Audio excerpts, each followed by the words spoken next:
i-install ko lang tong sapatos na binili ko sa Shopee. Last time bumili na rin ako ng same design parang Korean shoes siya. Kaya lang ito mas malaki ang sukat niya, no? Nung una kasi hindi siya makintab. 41 yung sukat niya, no? 41. Ito naman 42.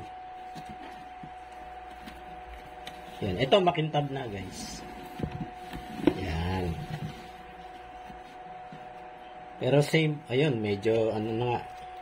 Sa hawak ko lang malaki na eh. So ito tamang-tama na to sa paa ko. Okay na to. So may kasama na yung sintas. Yan.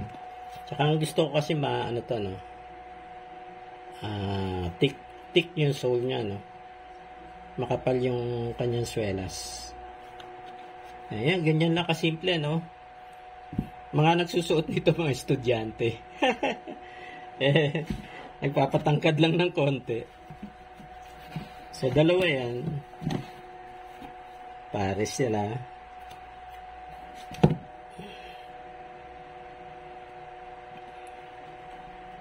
Good. Okay, guys. Nung araw kasi, no, once upon a time, nasa Davao kami, no. Destino kami doon. Dami kami, siguro mga 7. Uso pa nun yung matatangkad na sapatos. So, nagpunta kami sa department store, no. And department stores doon, mga Pelcris, NCC, at saka yung NCCC, at saka yung Gaisano pa lang. 1970s. Tapos nakabili ako ng 5 inches na takong. Ang taas eh. Tapos sinuot ko na. Tapos naglalakad kami dun sa along Claveria. Sa may mahaba yun eh, parang avenue yun eh. Meron kaming nandun yung old CEO ng PLDT. So yung mga bata sinusundan kami. Ito naman hindi naman gaano, lang to eh. Mga 2 inches lang to. Simple lang, simplistic lang design niya. Guys to, no? 250 lang. 250 lang to.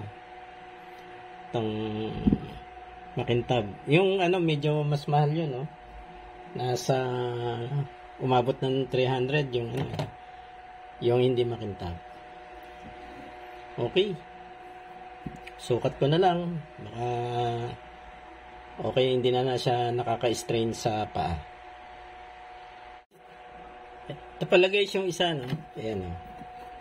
Malaki na pagkakaiba. Ayan, no? Mas mahaba na tong isa. Ayan, no? So, okay na okay to. Itong makintab. Kasi ito siguro sa pagsamba, no? Yung konting oras mo lang susuotin, hindi pa siya masakit sa paa. Pero pag matagalan na, medyo nagkakaroon na siya ng epekto sa mga kuko sa paa. Ayan guys. Okay na. Yan, nilagyan ko na ng sintas. Sinukat ko na rin, ayos na ayos. Tama-tama sa medyas.